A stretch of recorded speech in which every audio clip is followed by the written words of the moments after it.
আজকে আমরা দেখব দ্বারা যে ক্যাশ অন ডেলিভারি অফ হয়ে গেলে কি করব। এটা আসলে হয় যারা আগে অর্ডার করে পণ্যটি রিসিভ করে নেয় তাদের ক্ষেত্রে। আমরা দ্বারা চাইবে ঢুকে নিব, তারপর অ্যাকাউন্টে যাব। দেখুন এদিকে নাম দেওয়া আছে MBK79। আমরা সেটিংয়ে যাব। সেটিংয়ে যাওয়ার পর লগ আউট করে নেব। লগ আউট করার পর আমরা সাইন আপে ক্লিক করব, গুগল অ্যাকাউন্টে ক্লিক করব। গুগল অ্যাকাউন্ট বাছাই করে নেব যে কোনো একটি।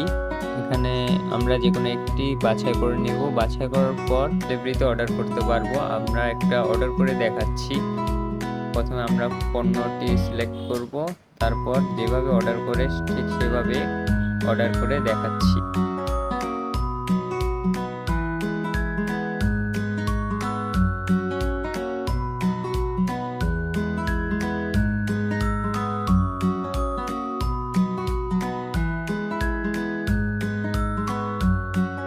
দেখুন ক্যাশ অন ডেলিভারিটি অন হয়ে গেছে। এখন আমরা ক্যাশ অন ডেলিভারিতে অর্ডার করতে পারবো।